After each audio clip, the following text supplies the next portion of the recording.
Assalamualaikum warahmatullahi wabarakatuh. Waalaikumsalam warahmatullahi wabarakatuh. Izinkan saya hari ini untuk memaparkan materi yang sudah saya dapat dari pendidikan guru penggerak kemarin di modul 1.1. Modul ini nanti akan dibagi menjadi 4, jadi satu modul 1.1, 1.2 dan 1.3. Saya mulai dari modul 1.1. Refleksi filosofi pendidikan Indonesia oleh Ki Hajar Dewantara. Pemikiran Ki Hajar Dewantara sebagai pengetahuan dan pengalaman baru dalam pembelajaran. Ya, ada 3 di sini, yaitu yang pertama ada 6 dasar pendidikan, 3 prinsip pendidikan, pelajar Pancasila, dan 3 asas Trikon. Yang pertama, 6 dasar pendidikan, menuntun dan menghamba pada anak. Yang kedua, menyesuaikan dengan kodrat anak. Ketiga, berpihak pada anak. Keempat, bukan tabula rasa, yaitu hanya menebalkan laku. Keenam, budi pekerti, dan kelima budi pekerti, dan keenam, pendidik bertindak seperti tukang kebun. Yang kedua yaitu asas Trikon, 3 asas Trikon, yaitu continue, convergent, dan consensus. 3 prinsip pendidikan, yaitu yang asas yang tulodo, yang madya mangarso, tuturi, hadaya. Pelajar Pancasila sendiri kita tahu dibagi menjadi 6, yaitu beriman dan bertakwa kepada Tuhan Yang Maha Esa, berakhlak mulia, berkebinekaan global, bergotong royong, mandiri, bernalar kritis, dan kreatif. Itu tadi modul 1.1. Sedangkan modul 1.2 yaitu tentang nilai dan peran guru penggerak. Di sini guru diharapkan memiliki nilai dan peran yang menjadi pedoman berperilaku serta mendukung dalam mewujudkan merdeka belajar. Karena tujuan kita utama adalah merdeka belajar. Nilai yang diharapkan dari seorang guru yaitu dapat mandiri, reflektif, kolaboratif, inovatif, dan berpihak kepada murid. Peran guru yang diharapkan yang dapat terwujud yaitu menjadi pemimpin pembelajaran, menggerakkan komunitas praktisi, menjadi coach bagi guru lain, mendorong kolaborasi antar guru, mewujudkan kepemimpinan murid. Jadi 1-5 ini saya kira sudah terbiasa kita lakukan. Kalau yang pertama di kelas, kita menjadi pemimpin pembelajaran. Yang kedua, menggerakkan komunitas praktisi, itu biasanya adanya kayak MGMP, terus kalau kita KKG seperti itu. Menjadi coach bagi guru lain, misalkan kita mendapatkan ilmu baru, kita bisa menularkan kepada yang lain. Mendorong kolaborasi antar guru, ini bisa membuat program-program yang ada di sekolah dengan berkolaborasi dengan guru lain. Jadi misalkan guru, kayak kemarin kita ada lomba video pendek seperti itu, jadi guru olahraga dengan guru yang lain bisa berkolaborasi untuk membuat itu.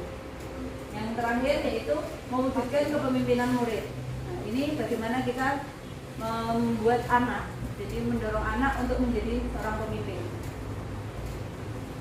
Strategi yang dapat dilakukan untuk mencapai nilai dari guru yaitu yang pertama, berbekal nilai mandiri dan semangat dalam mempelajari hal-hal baru, mampu meningkatkan keterampilan dan kompetensi diri dengan cara membagi ilmu pengetahuan, baik mengikuti pendidikan dan latihan itu maupun internet. Biasanya kita ikut webinar-webinar.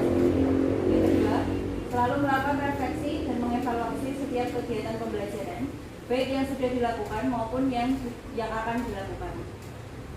Kita sudah sering ya kalau dari kelas kayak gitu ada refleksi pembelajaran hari ini gitu. Yang ketiga, melakukan kolaborasi dengan pimpinan sekolah, bukan sekolah, rekan guru maupun instansi terkait di setiap kegiatan pembelajaran yang berpihak pada murid. Ini ditujukan untuk kegiatan-kegiatan yang disenangi oleh murid yang dapat kita buat dengan kolaborasi semua warga sekolah. Yang keempat, berupaya untuk selalu berinovasi dalam memunculkan ide-ide kreatif di setiap pemecahan masalah yang ada di sekitar. Yang terakhir, selalu mengutamakan kepentingan perkembangan murid sebagai acuan utama. Modul 3 berisi tentang visi guru, membentuk visi pribadi mengenai murid dan bagaimana sekolah yang berpihak pada murid di masa depan. Keterkaitan antara filosofi Ki Hajar Dewantara, peran dan nilai guru penggerak serta visi guru penggerak. Kita telah belajar 3 hal, yaitu filosofi, nilai, dan peran, serta visi. Pada itu 3 hal ini saling terkait dan merupakan bagian penting yang saling mendukung untuk mencapai merdeka belajar. Ini bagiannya. Pada visi guru penggerak, kita ada yang namanya bagja. Bagja itu adalah alat yang digunakan untuk mencapai visi.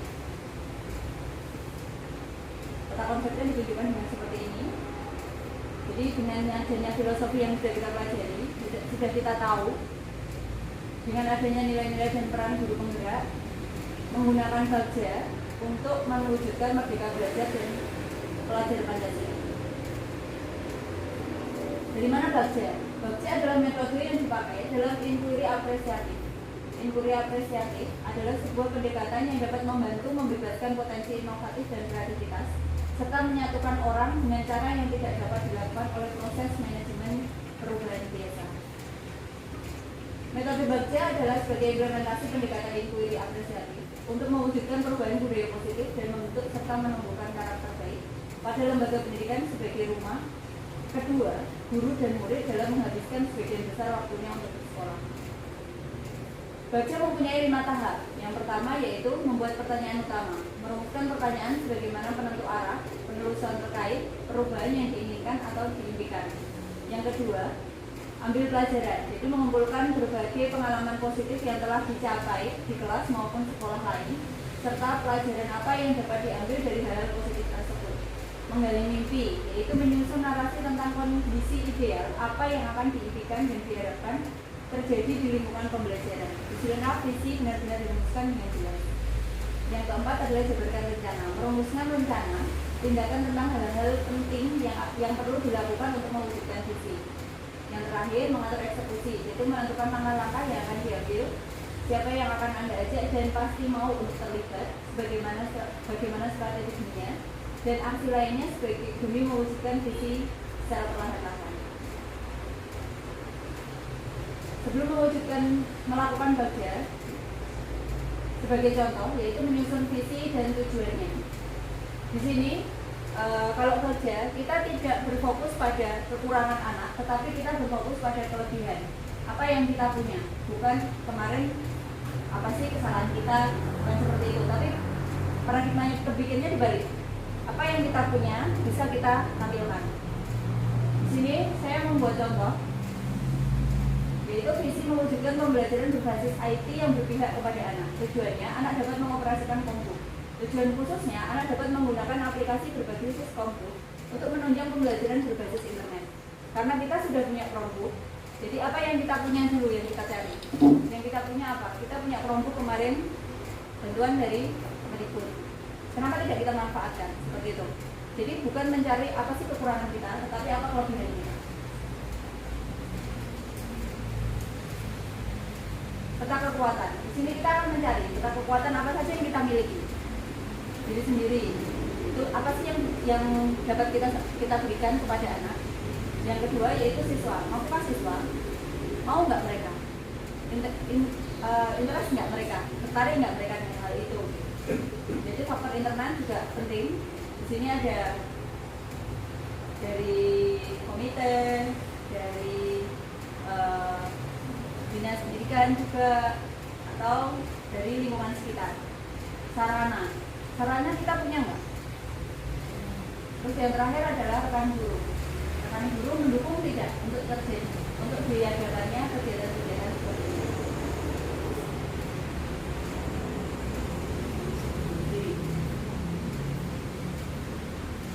Dari itu tadi, saya membuat pertanyaan utama, yaitu merumuskan pertanyaan sebagai menentu arah penelusuran terkait perubahan yang diinginkan atau diinginkan. Pertanyaannya, apa yang harus dilakukan untuk memanfaatkan bantuan komputer berikut itu?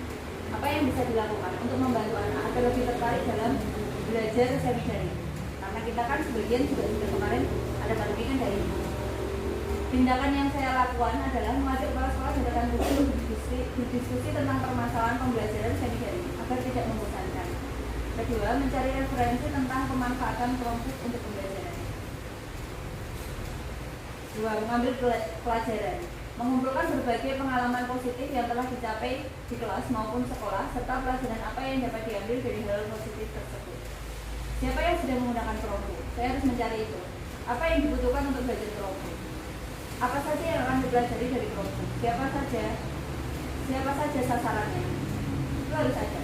Tindakannya yaitu mencari profil pengguna Chromebook atau mungkin sekolah lain yang sudah memanfaatkannya. Yang kedua, mencari referensi dari internet. Yang ketiga, berdiskusi dengan rekan guru. Tindakan selanjutnya yaitu menggali mimpi, menyusun narasi tentang kondisi ideal, apa yang diimpikan dan diharapkan terjadi di lingkungan pembelajaran. Disinilah visi yang benar-benar dirumuskan dengan jelas.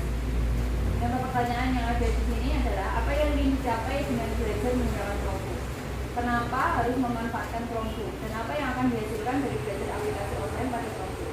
Tindakannya yaitu mencari profil pengguna Chromebook yang sudah sukses menggunakannya di sekolahnya misalkan, atau yang kedua mencari referensi dari internet, dan yang ketiga berdiskusi tetap dengan rekan guru.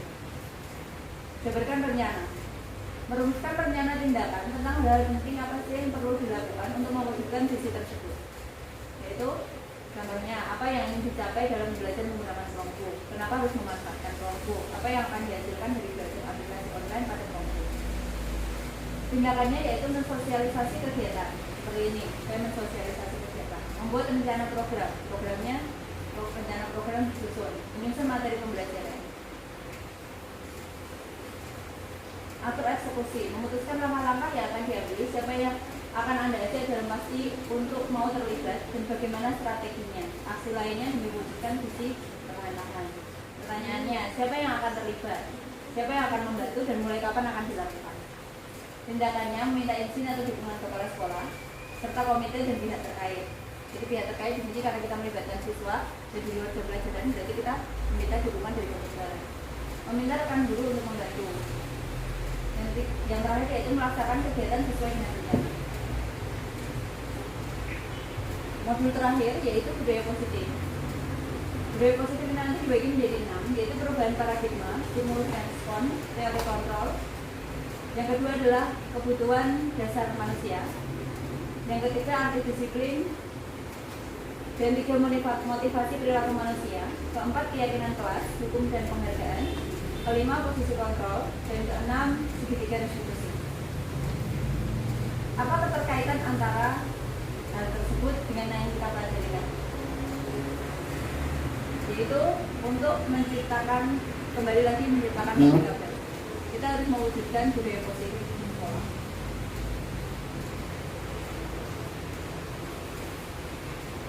Apa itu budaya positif? Budaya positif di sekolah merupakan pembentukan karakter bagi peserta didik yang nantinya dapat menjadi pembiasaan positif bagi peserta didik.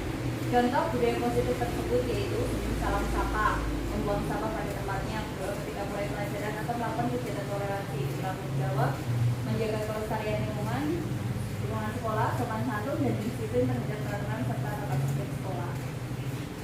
Nah, di sini yang biasa kita temui miskonsepsi tentang kontrol.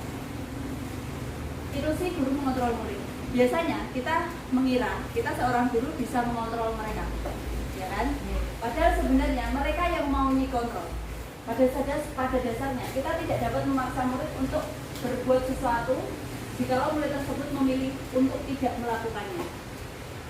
Kita menyuruh dia untuk menyapu misalnya. Kalau dia nggak mau nyapu, kita nggak bisa nyuruh. Mau kita menyuruh seperti apapun, ujung-ujungnya nanti kita akan memberikan dia hukuman kalau dia tidak mau. Seperti itu. Dan hukuman pun kalau dia tidak mau melakukan, dia tidak akan terjadi kan. Di situ seolah-olah kita itu bisa mengontrol murid, tapi sebenarnya itu hanya ilusi. Yang terjadi adalah murid memang mau kita kontrol, mungkin karena dia merasa kita gurunya. Jadi murid kita merasa bisa mengontrol mereka. Yang kedua adalah ilusi bahwa semua penguatan positif efektif dan bermanfaat.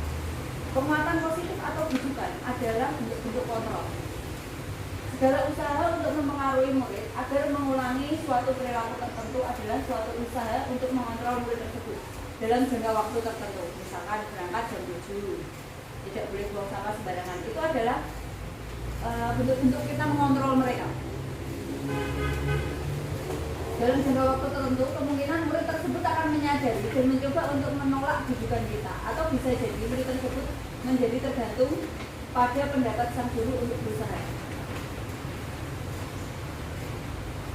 Selanjutnya adalah ilusi bahwa kritik dan membuat orang merasa bersalah dapat menguatkan karakter. Ini yang biasanya sering dilakukan.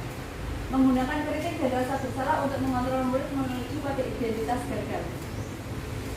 Mereka belajar untuk merasa buruk tentang diri mereka. Jadi kita kalau mengkritik anak, misalkan tidak betul caranya, kita bisa membuat dia itu menjadi minder, nggak pede.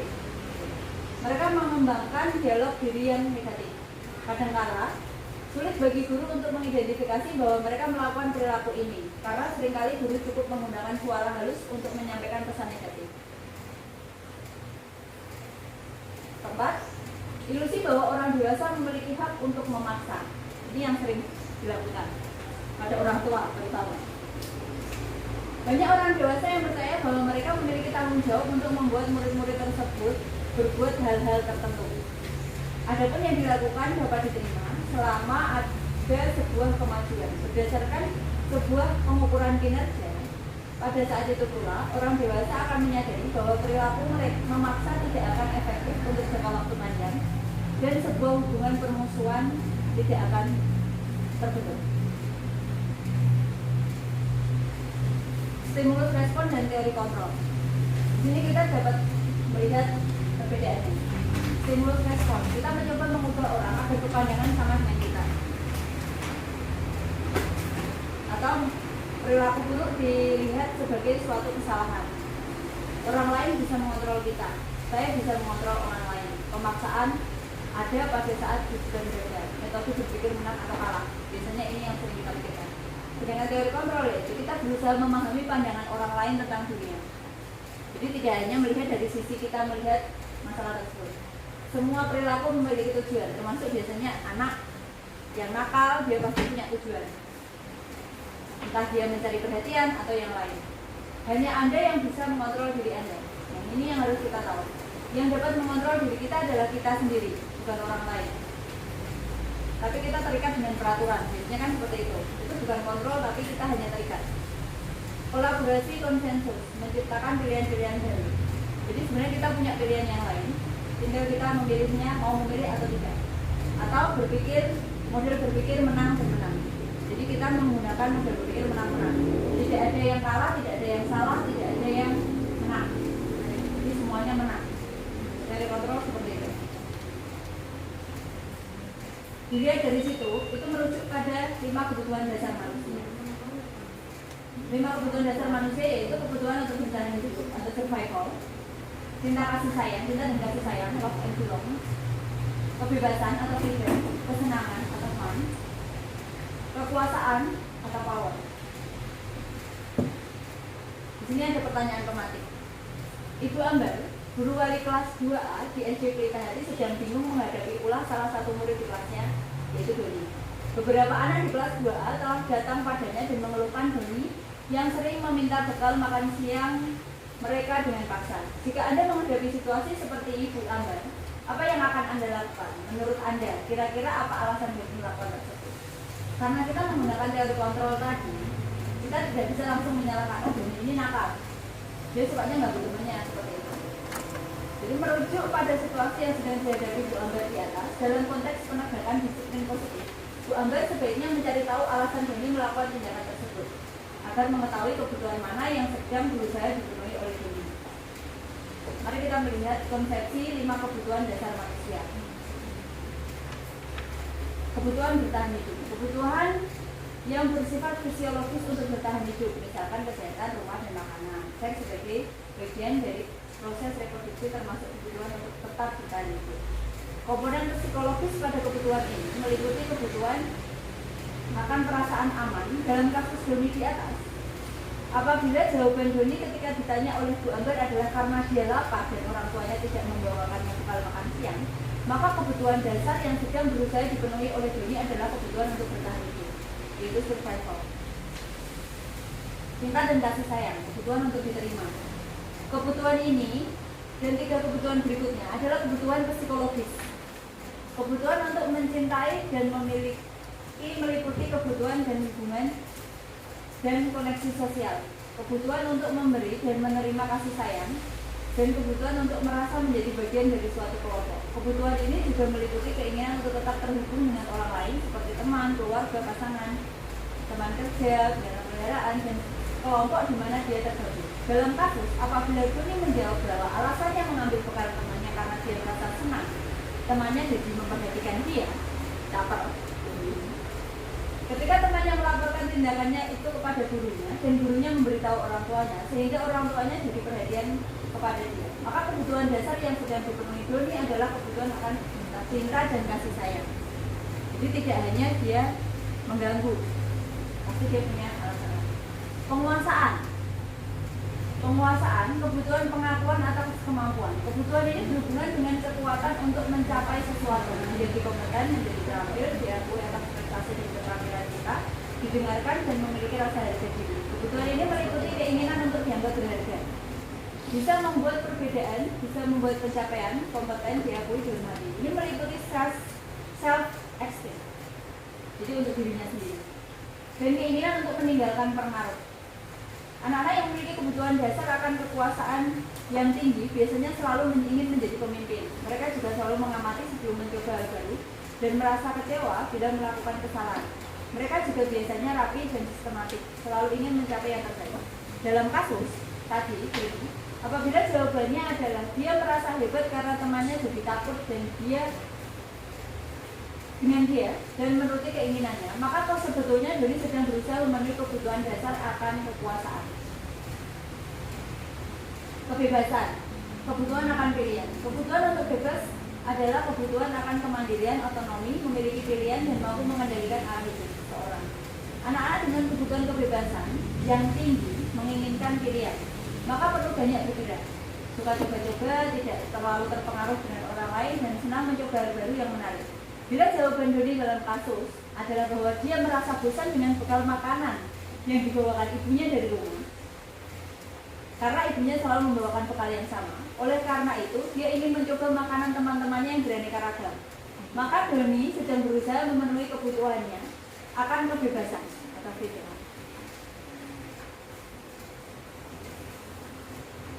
Kesenangan, biasanya ini anak-anak yang jahil. Dengan kebutuhan untuk mencari kesenangan, bermain dan tertawa.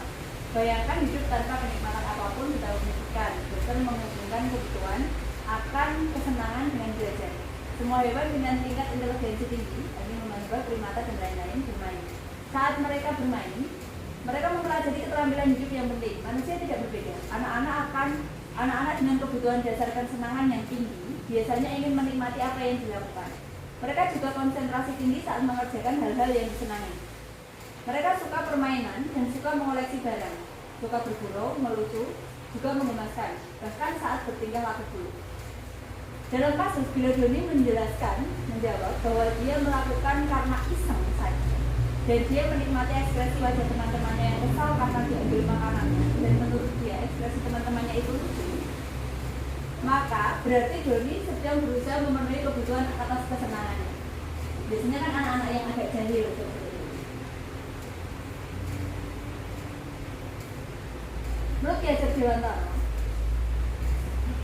di mana ada kemerdekaan disitulah harus ada disiplin yang kuat. Merdeka itu artinya tidak hanya terlepas dari perintah, tetapi juga cakap membuat memerintah diri sendiri. Nanti akan dibahas di pasal ini. Sekarang disiplin. Berasal dari kata disiplinnya yang berarti belajar. Disiplin itu disiplin. Berarti artinya belajar. Bahasa Latin. Makna asal dari kata ini berkonotasi dengan disiplin diri dari murid-murid Sokrates dan Plato. Disiplin diri membuat orang mengenali potensinya menuju sebuah tujuan apa yang dia tuju. Namun dalam budaya kita, makna disiplin telah berubah menjadi sesuatu yang dilakukan seseorang pada orang lain untuk mendapatkan kepatuhan. Kecenderungan umum adalah menghubungkan kata disiplin dengan ketidaknyamanan, bukan dengan apa yang kita hargai atau pencapaian suatu tujuan mulia. Jadi sebenarnya sudah bergeser artinya kalau kita. Teori motivasi perilaku manusia. Motivasi eksternal. Biasanya orang-orang akan melakukan sesuatu itu dipengaruhi dengan 3 hal ini. Motivasi eksternal untuk menghindari ketidaknyamanan atau hukuman apa yang terjadi bila saya tidak melakukannya. Biasanya ada pertanyaan itu. Contoh memakai helm. Kalau dia motivasi eksternal, dia pasti menjawab, kenapa pakai helm? Biar nggak ditilang. Itu berarti motivasi eksternal. Terus ada lagi motivasi internal yang lain. Itu yang kedua, untuk mendapatkan imbalan dari orang lain atau institusi. Apa yang akan saya dapatkan apabila saya melakukannya? Contoh, pakai helm. Bisa jadi dia menjadi yang kedua. Kenapa? Oh, biar dilihat teman-temannya, oh anak itu lebih disiplin, anak itu lebih bagus pakai helm terus. Biar dilihat guru-gurunya, oh dia selalu pakai helm. Atau yang paling bagus adalah yang terakhir, motivasi internal, yaitu tujuan disiplin positif. Contoh, untuk menghargai diri sendiri, menjadi insan sesuai dengan harapan kita. Kita pakai helm berarti untuk keselamatan, yang itu dirinya sendiri, bukan untuk dilihat orang lain atau bukan karena biar nggak dihukum. Yang bagus kan yang ketiga, yang pertama kedua itu belum. Dari situ kita bisa merujuk kepada keyakinan kelas, hukuman dan penghargaan. Mengapa tidak peraturan saja? Kenapa harus keyakinan kelas? Ini pertama kali juga yang saya tanyakan ketika saya mendapatkan materi ini. Mengapa kita memiliki peraturan harus menggunakan helm bisa bila mengendarai kendaraan roda 2? Biasanya kan gitu.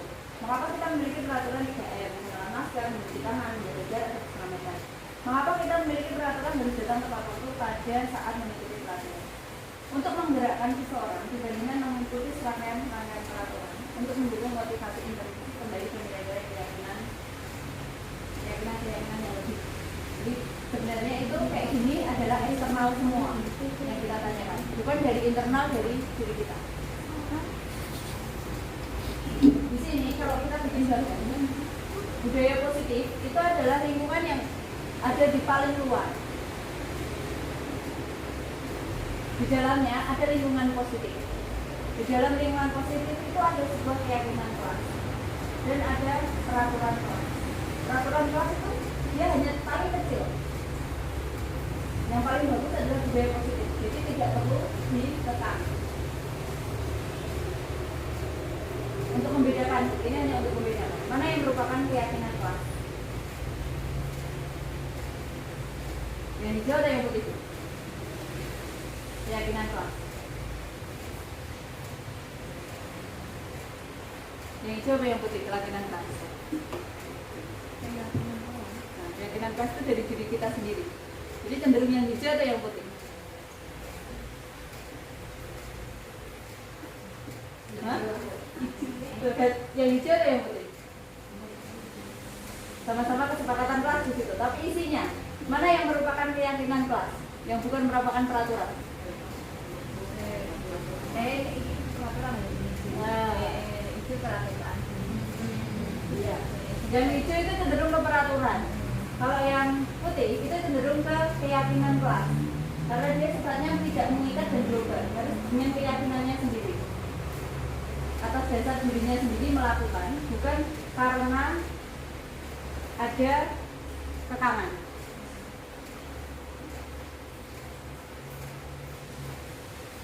Pembentukan keyakinan kelas. Keyakinan kelas bersifat lebih abstrak daripada peraturan, yang lebih rinci dan konkret. Kalau peraturan kan konkret, terus tepat jam 7 dan lain sebagainya seperti itu. Keyakinan kelas berupa pertanyaan-pertanyaan universal, pernyataan-pernyataan universal. Jadi dia global. Pernyataan keyakinan kelas senantiasa dibuat dalam bentuk positif. Jadi tidak ada kata tidak ada kata tidak, atau kata dilarang. Itu tidak bisa digunakan di keyakinan kelas. Keyakinan kelas hendaknya tidak terlalu banyak sehingga mudah diingat dan dipahami oleh semua warga. Keyakinan kelas sebaiknya sesuatu yang dapat diterapkan di lingkungan tersebut. Semua warga kelas hendaknya ikut berkontribusi dalam pembuatan keyakinan kelas lewat kegiatan curah pendapat. Dan yang terakhir, bersedia meninjau kembali keyakinan kelas dari waktu ke waktu. Jadi akan bisa berubah. Jadi dia tidak tetap. Ada bagian di sini. Kira-kira keyakinan kelas apa yang ditunjukkan dari peraturan yang ada di situ? Bagaimana cara menuliskan keyakinan kelas? Selalu kembalikan buku pada tempatnya, dilarang mengganggu orang lain. Tadi setelah 15 menit belajar. Ini kan peraturan Bu. Terus bagaimana kita dalam menuliskan ke keyakinan kelas? Kembalikan buku pada tempatnya. Berarti dia bertanggung jawab. Dilarang mengganggu orang lain. Berarti menghormati orang lain dan diri sendiri. Seperti itu. Hadir di sekolah 15 menit sebelum pembelajaran dimulai. Berarti menghormati orang lain. Karena nanti kan kalau terlambat dia mengganggu yang lain. Komitmen pada tujuan. Nah, jadi sudah berkomitmen dari awal. Dilarang melakukan kekerasan, keselamatan dan menghormati orang lain. Jadi tentang keselamatan. Selalu menjaga keselamatan. Jadi kan tidak boleh melakukan kekerasan. Dilarang menggunakan narkoba. Itu tentang kesehatan. Menjaga kesehatan. Berganti atau menunggu giliran. Itu menghormati orang lain dan melatih kesabaran. Menggunakan masker. Itu tentang kesehatan dan keselamatan. Jangan berlari di kelas atau koridor, termasuk keamanan dan keselamatan. Jika dirangkum menjadi keyakinan kelas, itu akan 1, 2, 3, 4, 5, 6, 7, 8 di situ bisa menjadi hanya sedikit saja. Tidak perlu dituliskan sebanyak itu. Karena menjaga kesehatan, keselamatan, menghormati orang lain sudah bisa di-cover jadi satu. Itu tujuan keyakinan kelas itu. Dia jadi anak berpikir lebih global, tidak hanya mematuhi peraturan. Lalu di sini perbedaan antara hukuman atau sanksi, konsekuensi. Mencatat 100 kali dalam buku kalimat. Saya tidak akan terlambat lagi karena dia terlambat sekolah. Lari mengelilingi lapangan basket 2 kali karena terlambat hadir. Mana yang termasuk sanksi dan mana yang termasuk konsekuensi? Yang satu konsekuensi hukuman, ya kan? Juga hukuman. Tiga sanksi. Karena tidak menggunakan. Jawabannya ini Pak. Yang pertama itu hukuman, kedua itu hukuman, ketiga hukuman. Kenapa? Yang keempat sanksi, kelima sanksi, dan keenam hukuman. Sekarang gini, kalau hukuman itu kecenderungan dia tidak ada hubungannya dengan apa yang dia lakukan. Misalkan mencatat 100 kali dalam buku kalimat saya tidak akan terlambat lagi karena terlambat pulang.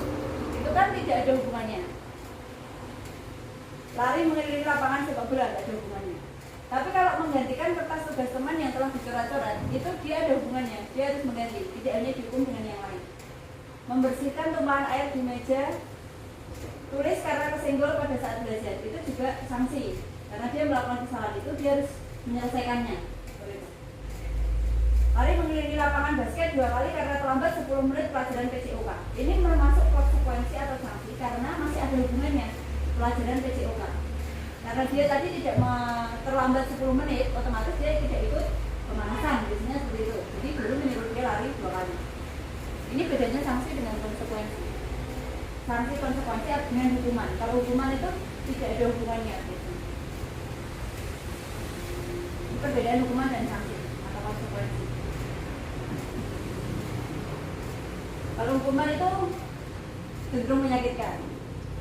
Jadi biasanya berupa fisik atau membuat anak jadi membenci kedisiplinan, bersifat memaksa, mendorong anak menyakiti diri sendiri, konsep diri yang buruk, anak belajar untuk menyembunyikan kesalahan, marah, rasa bersalah, dipermalukan, dan tidak dihargai. Biasanya itu yang dirasakan anak. Tetapi jika kita memberikan mereka sanksi atau konsekuensi, yaitu memang itu harus terjadi karena dia melakukan kesalahan, dia akan menyadari, membuat anak merasa tidak nyaman dalam jangka waktu yang pendek. Dia menyadari kalau dia misalkan menumpahkan air di meja, dia harus membersihkan. Jadi dia hanya merasa tidak enaknya waktu itu aja, tapi setelah itu dia lega karena bisa membayar itu tadi, melakukan hal yang seharusnya dilakukan. Anak menghargai disiplin, stimulus tanggapan, mendorong anak agar mudah menyesuaikan diri, konsep diri yang baik. Anak belajar untuk mematuhi peraturan, kehilangan hak, dibuat tidak nyaman, dia singkat untuk sementara. Jadi hanya tengok sementara saja, tidak jangka waktu yang lama. Harus sanksi dengan atau konsekuensi. Lalu bagaimana dengan penghargaan? Ini yang biasanya kita masih melakukan. Ada istilah yang dinamakan dihukum oleh penghargaan, pengaruh jangka pendek dan jangka panjang atas penghargaan, penghargaan yang justru malah menghukum, penghargaan yang mengurangi ketepatan atau penghargaan yang tidak efektif, dan penghargaan yang merusak hubungan. Yang pertama adalah pengaruh jangka pendek dan jangka panjang. Di sini kalau kita memberikan penghargaan yang tidak tepat untuk mendapatkan seseorang melakukan sesuatu dalam waktu yang pendek, jadi hanya sementara saja. Contoh, anak kalau mau menulis dengan bagus kita beri stiker, tapi ketika kita nggak mau stiker, mereka nggak akan mau menulis bagus, nggak dapat stiker kok. Jadi kita menggunakan penghargaan lagi dan lagi, maka orang tersebut akan bergantung pada penghargaan yang diberikan serta kehilangan motivasi dari dalam diri. Motivasinya hilang, dia hanya maunya dikasih stiker. Jika kita mendapatkan penghargaan untuk melakukan sesuatu yang baik, maka selain kita senantiasa berharap mendapatkan penghargaan tersebut lagi, kita pun menjadi tidak menyadari tindakan baik yang kita lakukan. Penghargaan yang tidak efektif itu suatu penghargaan benda atau peristiwa yang diinginkan yang dibuat dengan persyaratan. Hanya jika Anda melakukan ini, Anda akan mendapatkan penghargaan yang diinginkan. Jadi kalau tidak ada penghargaan, kalian tidak akan dilakukan. Jadi sifatnya hanya sebentar. Akhirnya tidak efektif. Jika saya mengharapkan suatu penghargaan dan tidak mendapatkannya, maka saya akan kecewa dan bersedih hati. Serta kemungkinan lain kali saya tidak akan berusaha sekeras sebelumnya. Dia hanya menurunkan motivasi. Selanjutnya, jika kita memberikan seseorang sesuatu penghargaan untuk melakukan sesuatu, maka kita harus terus-menerus memberikan penghargaan itu. Jika kita ingin orang tersebut meneruskan perilaku yang kita inginkan. Jadi ketergantungan. Orang yang berusaha berhenti merokok atau orang yang berusaha diet menguruskan badan, bila diberikan penghargaan tidak akan berhasil. Karena ketika tidak ada penghargaan, dia jadi nggak mungkin lagi. Penghargaan yang merusak hubungan. Ketika seorang diberi penghargaan atau dipuji di depan banyak orang, maka yang lain akan merasa iri. Dan sebagian dari mereka akan tidak menyukai orang yang diberikan penghargaan. Jika seorang guru sering memberikan penghargaan kepada muridnya, besar kemungkinan muridnya termotivasi hanya untuk menyenangkan gurunya, maka tidak akan bersikap jujur kepada gurunya. Penghargaan menciptakan persaingan di dalam kelas, dan persaingan menciptakan kecemasan, walaupun kita bisa mengirimnya ke arah yang positif. Jadi kita ini efek negatifnya, walaupun kita masih bisa menggunakannya dengan cara kita untuk memunculkan efek positifnya. Mereka yang percaya bahwa mereka tidak memiliki kesempatan untuk mendapatkan penghargaan akan seperti itu. Jadi anak-anak yang sudah merasa aku paling nggak bisa, sudah ada nomor satu, udah dia nggak mau belajar. Jadinya seperti itu. Akhirnya di sini penghargaan mengurangi ketepatan. Riset yang pertama, dalam sebuah percobaan, sekelompok anak laki-laki berusia 9 tahun diminta untuk melihat gambar-gambar wajah yang ditampilkan di layar, dan mereka harus memberitahu jika wajah-wajah tersebut sama atau berbeda. Gambar-gambar tersebut sama. Beberapa dari mereka diberi penghargaan dalam bentuk uang pada saat mereka memberikan jawaban benar, sementara sebagian yang lain tidak.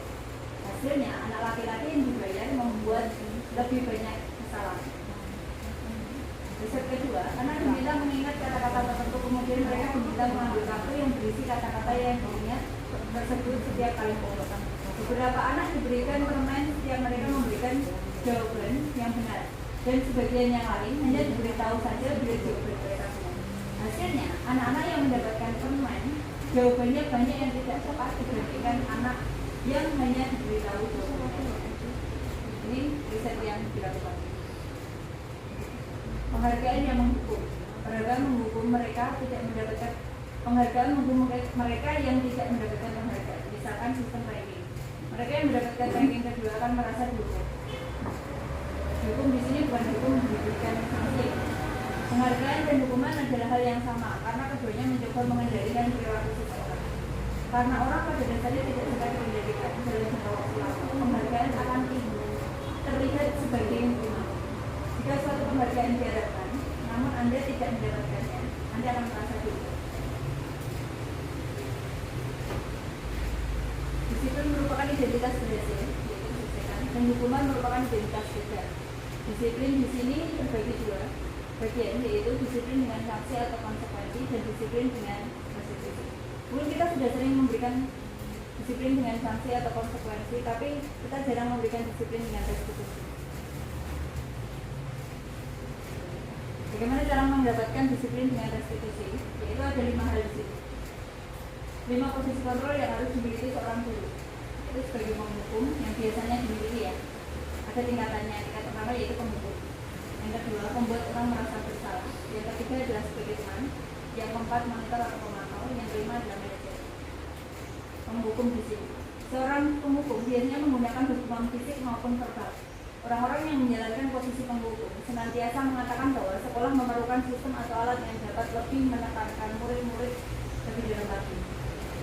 Guru-guru yang menerapkan posisi penghukum akan berkata, "Lalu ya teman saya kawan, kamu selalu saja salah, selalu, nah kayak gitu." Jadinya dia terus membuat orang merasa bersalah. Ini juga sering. Posisi ini biasanya guru akan berusaha lebih lembut, bersuaranya lebih lembut, membuat orang merasa bersalah dan menggunakan pembimbingan membuat orang lain merasa tidak nyaman, bersalah atau rendah hati. Kata-kata yang keluar dengan lembut seperti itu sangat kecewa sekali. Berapa kali coba harus memberitahu kamu? Gimana coba kalau orang tua kamu tahu kamu berbuat seperti ini? Dalam posisi ini, murid akan memiliki penilaian diri yang buruk tentang diri mereka. Jadi PD-nya hilang. Murid merasa tidak berharga dan telah mengecewakan orang-orang yang benar. Guru sebagai teman, ini juga ada. Guru dalam posisi ini tidak akan menyakiti murid, namun akan tetap berupaya mengontrol murid sesuai melalui persuasi. Posisi teman pada guru bisa negatif maupun positif. Positif di sini berupa hubungan baik yang terjalin antara guru dan murid. Guru di posisi teman menggunakan hubungan baik dan humor untuk mengaruhi seseorang. Mereka akan berkata, "Ayo bantulah Bapak. Ayo ingat tidak bantuan Bapak selama ini. Ya sudah, lain kali tidak apa-apa, nanti Ibu bereskan." Seperti itu biasanya. Mereka menggunakan kalimat-kalimat seperti itu. Hal negatif dari posisi teman adalah apabila suatu saat guru tersebut tidak membantu, maka murid akan kecewa dan berkata, saya pikir Bapak ada itu teman saya." Murid akan merasa dikecewakan dan tidak mau lagi berusaha. Hal lain yang mungkin timbul adalah murid hanya akan bertindak untuk guru tersebut dan tidak untuk guru yang lainnya. Dan murid akan tergantung dengan guru. Monitor atau pemantau. Monitor berarti mengawasi. Pada saat kita mengawasi, kita sedang menjawab atas perilaku orang-orang yang kita awasi. Posisi pemantau berdasarkan pada peraturan dan konsekuensi. Dengan menggunakan sanksi atau konsekuensi, kita dapat memisahkan hubungan pribadi kita dengan murid. Sebagai seorang yang menjalankan posisi pemantau, pertanyaan yang diajukan seorang pemantau biasanya seperti ini. Peraturannya apa? Apa yang telah kamu lakukan? Sanksi atau konsekuensinya apa? Tahu nggak? Biasanya kan gitu. Seorang pemantau sangat mengandalkan perhitungan catatan data yang dapat digunakan sebagai bukti atas perilaku seseorang. Posisi ini akan menggunakan sheet catatan atau biasanya poin kalau anak SMP. Posisi monitor sendiri berawal dari teori stimulus respon yang menunjukkan tanggung jawab guru dalam mengontrol murid. Tapi untuk posisi yang paling dulu yaitu adalah manajer. Posisi mentor di mana guru berbuat sesuatu bersama dengan murid, mempersilahkan murid mempertanggungjawabkan perilakunya, mendukung murid agar dapat menemukan solusi atas masalahnya sendiri. Seorang manajer telah memiliki keterampilan di posisi teman maupun pemantau, dan dengan demikian bisa jadi sewaktu-waktu tertentu kembali kepada kedua posisi tersebut bila diperlukan. Di manajer, murid diajak untuk menganalisis kebutuhan dirinya maupun kebutuhan orang lain. Di sini menekankan bukan pada kemampuan membuat konsekuensi, namun dapat berkolaborasi dengan bagaimana memperbaiki kesalahan yang ada. Biasanya seorang manajer akan berkata, apa yang kita yakini, kembali ke keyakinan kelas. Apa kamu meyakininya? Jika kamu meyakininya, apa kamu bersedia memperbaikinya? Jadi mengembalikan lagi kepada siswa, tidak dia yang memutuskan. Tugas seorang manajer bukan untuk mengatur perilaku. Kita membimbing murid untuk dapat mengatur dirinya sendiri. Seorang manajer bukan memisahkan murid dari kelompoknya, tetapi mengembalikan murid tersebut ke kelompoknya dengan lebih baik dan kuat. Itu dengan retribusi.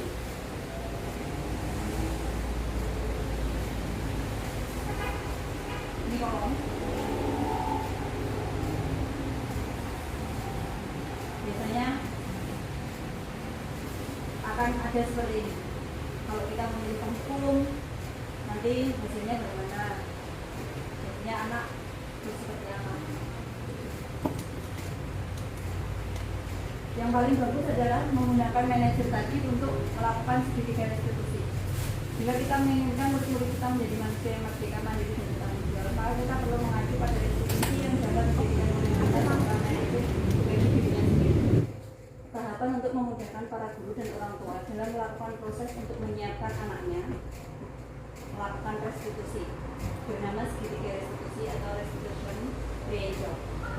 Proses ini meliputi 3 tahap dan setiap tahapnya berdasarkan pada prinsip penting dari teori kontrol. Kita bisa lihat di sini ada 3 tahap. Tahapnya menstabilkan identitas, validasi tindakan yang salah, dan menanyakan keyakinan. Teori kontrolnya dalam menstabilkan identitas, kita semua akan melakukan hal terbaik yang bisa kita lakukan.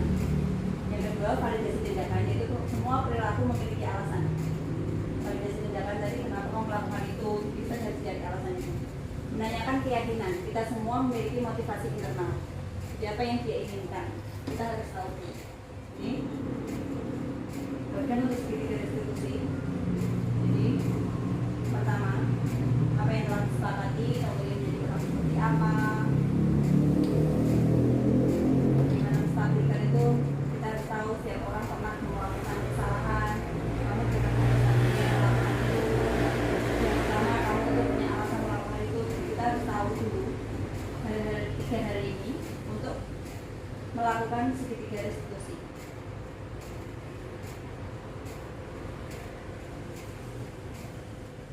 Menstabilkan identitas. Yang pertama yaitu menstabilkan identitas. Bagian dasar dari segitiga bertujuan untuk mengubah identitas anak dari orang yang gagal karena melakukan kesalahan menjadi orang yang sukses. Anak yang sedang mencari perhatian adalah anak yang mengalami kegagalan. Dia mencoba untuk memenuhi kebutuhan dasarnya, namun ada benturan. Kalau kita mengkritik dia, maka kita akan tetap membuatnya dalam posisi gagal. Kalau kita ingin dia menjadi proaktif, maka kita harus meyakinkan si anak dengan cara mengatakan hal yang benar. Berbuat salah itu tidak apa-apa. Tidak ada manusia yang sempurna. Saya juga pernah melakukan kesalahan. Kita bisa menyelesaikan ini. Bapak atau ibu tidak tertarik mencari siapa yang salah, tetapi ingin mencari solusi dari permasalahan ini. Kamu berhak merasa seperti itu. Apakah kamu sedang menjadi teman yang baik buat dirimu sendiri? Ini pertanyaan-pertanyaan ini yang kita gunakan untuk menstabilkan identitas. Yang kedua adalah validasi tindakan yang salah. Setiap tindakan kita dilakukan dengan tujuan, yaitu memenuhi kebutuhan dasar. Kalau kita memahami kebutuhan dasar, apa yang mendasari sebuah tindakan, kita akan bisa menemukan cara-cara yang paling efektif untuk memenuhi kebutuhan tersebut. Menurut teori kontrol, semua tindakan manusia, baik atau buruk, pasti memiliki maksud atau tujuan tertentu. Seorang guru yang memahami teori kontrol pasti akan mengubah pandangannya dari teori stimulus respon ke cara berpikir proaktif yang mengenali tujuan dari setiap tindakan. Kita mungkin tidak suka sikap seorang anak yang terus-menerus merengek, tetapi bila sikap itu mendapat perhatian kita, maka itu telah memenuhi kebutuhan anak tersebut. Kalimat-kalimat di bawah ini mungkin terdengar asing bagi guru, namun bila dikatakan dengan nada tanpa menghakimi, akan memvalidasi kebutuhan mereka. Padahal kamu bisa melakukan yang lebih buruk dari ini ya. Biasanya kan ada guru yang suka ngomong seperti itu. Kamu pasti punya alasan mengapa melakukan itu. Kamu patut bangga pada dirimu sendiri karena kamu telah memiliki sesuatu yang penting buatmu. Kamu boleh mempertahankan sikap itu, tapi kamu harus menanamkan sikap yang berbeda. Menanyakan keyakinan. Dari kontrol menyatakan bahwa kita pada dasarnya termotivasi secara internal ketika identitas sukses telah tercapai dan yang laku yang salah telah tervalidasi, maka anak-anak akan siap untuk dihubungkan dengan nilai-nilai yang dia percaya dan kemudian menjadi orang yang dia inginkan. Pertanyaan-pertanyaan di bawah ini menghubungkan keyakinan anak dengan keyakinan kelas atau keluarga. Apa yang kita percaya sebagai kelas atau keluarga? Apa nilai-nilai umum yang telah kita sepakati? Ada bayangan kita tentang kelas yang ideal. Kamu mau jadi orang seperti apa? Kayak kasus Doni tadi, karena dia sering meminta makan makanan temannya, kita tahu, kita tarik dulu maunya apa, alasannya apa. Terus bagaimana caramu? Kita tidak selalu harus memberikan hukuman, tapi dengan validasi ini dan menanyakan keyakinan, kita bisa tahu dia maunya temannya seperti apa, terus Doni maunya seperti apa. Jadi kita ambil jalan tengah, tidak selalu memberikan hukuman.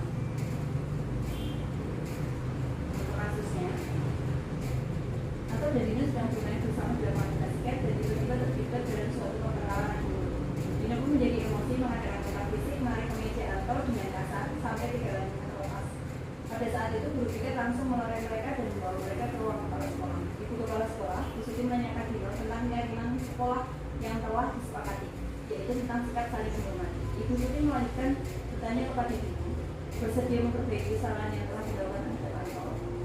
Dino pun mengangguk. Kemudian Bu Suti balik bertanya kepada Anto, apa kebutuhan Anto dalam peristiwa ini? Anto menjawab, saya perlu wajib saya diperbaiki Pak. Ibu saya akan sangat marah kalau melihat dan bagi saya sampai seperti tidak ini.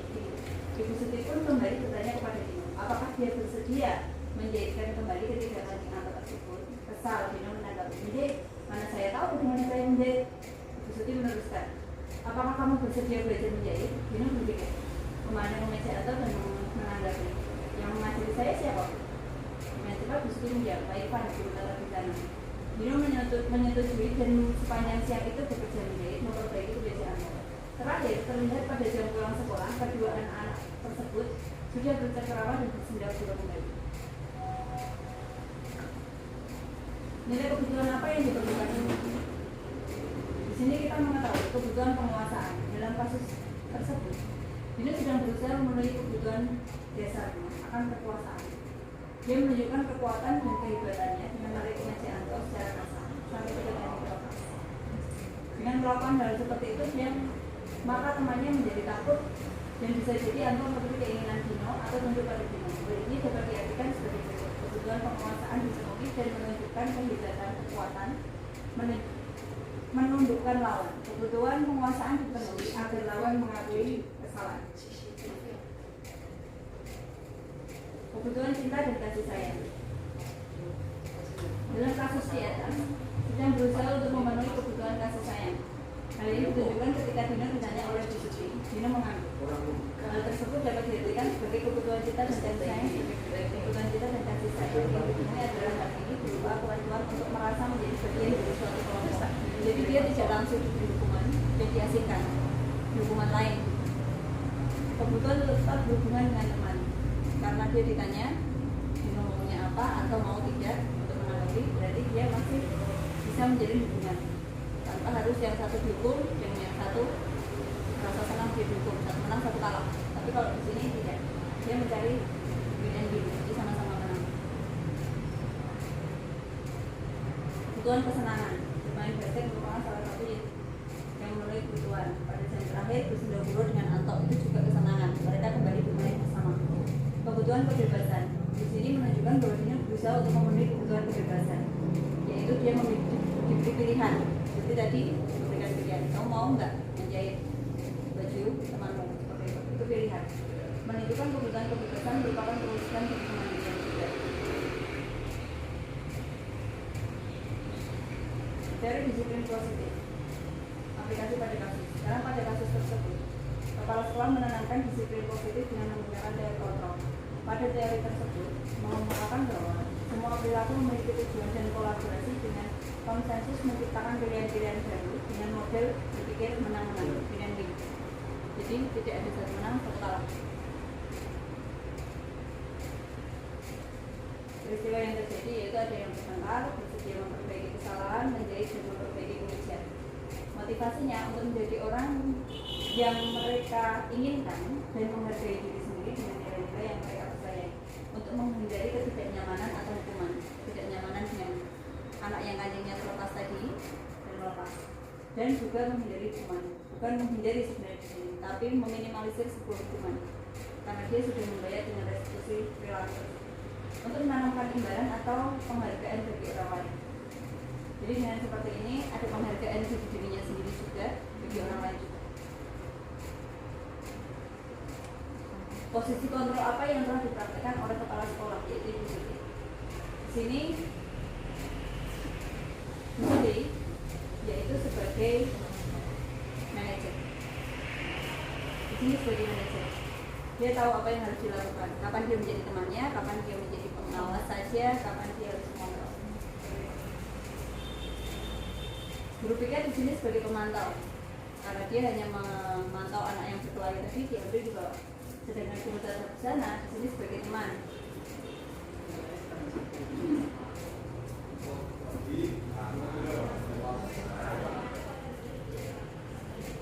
Dalam kasus tersebut ya, siapa yang dibuatkan, siapa yang mengaitkan kekayaan anak tersebut.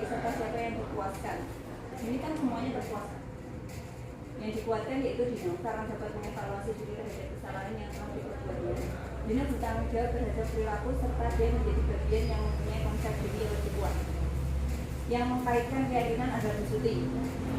Sedangkan yang dipuaskan di sini Dino pun dipuaskan karena dia dapat memenuhi permintaan Anto. Sedangkan Anto sendiri terpuaskan karena dia tidak akan dimarahi ibunya dengan kancing bajunya yang lepas. Dengan kepala sekolah guru kita dan guru tata busana mau melakukan restitusi diri dengan memperbaiki kesalahan serta mampu mendorong disiplin positif. Mereka terpuaskan. Guru di sini terpuaskan karena dia bisa mendorong anak-anaknya untuk berdisiplin positif.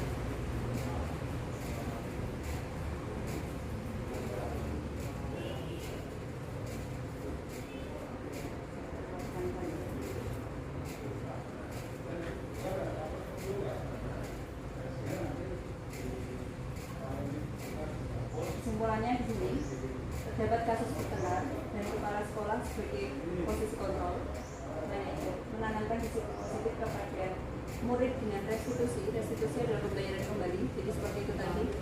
Anto maunya apa? Dia bisa tidak. Kalau tidak, bagaimana caranya dia bisa memenuhi kebutuhan itu? Murid harus menghormati dirinya sendiri dan orang lain. Dia menghormati pilihannya Anto, dia juga menghormati dirinya sendiri karena dia bisa melakukan apa yang diminta orang lain. Bertanggung jawab dengan perilakunya. Dia sudah melepaskan kancing tadi, dia mau pasang lagi dan mempunyai konsep diri yang kuat. Itu bisa membuat konsep diri mereka menjadi kuat. Sekian dan terima kasih.